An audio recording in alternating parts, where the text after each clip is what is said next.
Brigitte Reitz, bonjour. Nous allons parler de votre livre « Au revoir, ma petite maman », paru aux éditions Chemin de l'Espérance. C'est un premier livre dont le titre est un petit peu ambigu. On pourrait croire, en premier lieu, qu'il s'agit d'un fils qui a perdu sa maman. Or, il s'agit de l'inverse, de vous, Brigitte, qui avez perdu votre fils Mathieu le 10 novembre 2003 à l'âge de 24 ans. On s'attendrait plutôt à un livre douloureux, et pourtant il n'en est rien. Vous dites vous-même, mon livre est un message d'espoir, de joie, un témoignage. Quelle est la source de cet espoir ? Tout simplement la conviction absolue que mon fils est vivant, quelque part. Il est vivant et on entretient toujours une relation aussi forte que celle qu'on avait quand il était physiquement présent.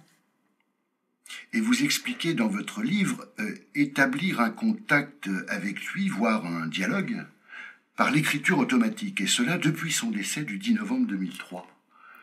Comment peut-on imaginer ça ? Comment c'est arrivé ? Alors, au départ, en fait, mais c'est ce que je raconte dans le livre, j'ai d'abord eu des messages physiques, des choses que je voyais, et dont on me disait, c'est de l'interprétation. Et très vite, en fait, il a communiqué par écrit d'abord à une tierce personne, et dans ces messages qu'il a envoyés à cette personne, il a dit bientôt, j'écrirai moi-même à maman. Et comment votre entourage a réagi, votre entourage proche par exemple ? Mes tout proches au début ont été très, très vigilants parce que bien sûr ils connaissaient mon chagrin, et en fait ils ont pensé qu'il s'agissait pour moi d'une façon de gérer mon deuil. Alors que très vite, pour moi, c'était évident que c'était autre chose que la gestion du deuil.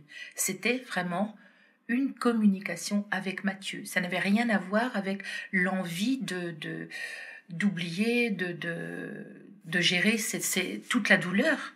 Parce que la communication avec Mathieu n'empêche pas tout le chagrin et la douleur de son absence physique. Et pourtant, dans le livre, vous faites part, au fil des pages, vous faites part pratiquement en permanence de ce doute. Vous êtes habité par le doute en permanence. Oui, bien sûr, parce que d'une part, il y avait certains aspects dans les messages que je recevais, certaines choses qui ne me semblaient pas correspondre au Mathieu que j'avais connu ici.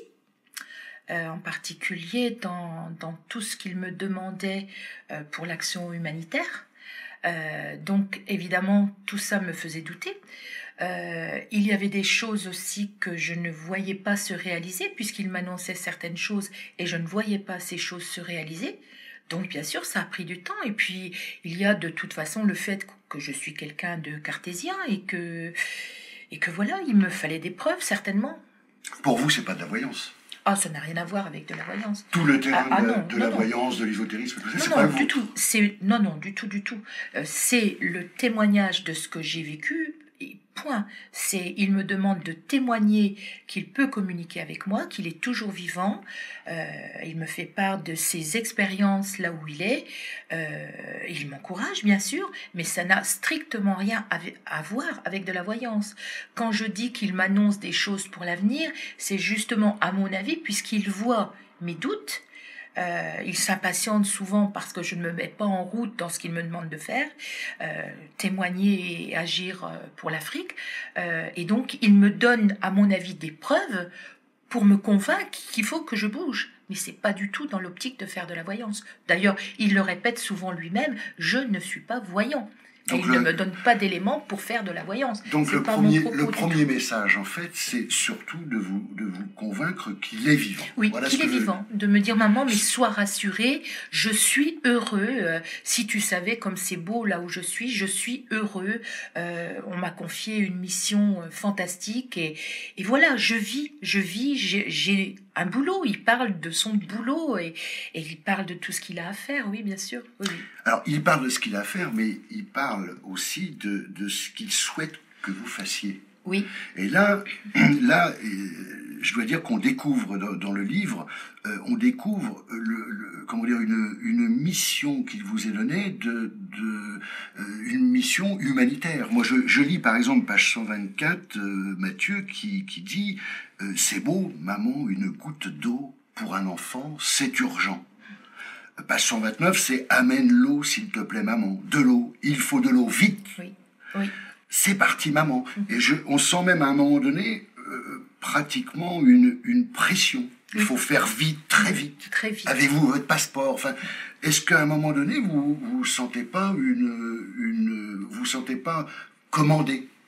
Alors, c'est-à-dire que il faut comprendre qu'au bout de quelques semaines, quelques mois, très vite après son décès, j'ai arrêté de parler de ces messages autour de moi. En tout cas mes proches, on évoquait les proches tout à l'heure, j'ai arrêté d'en parler puisque je voyais beaucoup de scepticisme autour de moi. Et donc, je vivais tous ces messages, je les vivais seule, je les recevais seule et je les gardais pour moi. Et c'est pour ça qu'il trépigne comme ça et qu'il me bouscule en me disant « Mais maman, il faut témoigner et il faut agir vite pour l'Afrique parce qu'il voit que je ne bouge pas. » D'ailleurs, c'est bien le dénouement du livre parce qu'il m'a amené vraiment il m'a obligé. Ce qui se passe juste avant que j'expédie le texte à l'éditeur, c'était vraiment déclencheur. Il fallait absolument que j'envoie ce texte, que je trouve cet éditeur.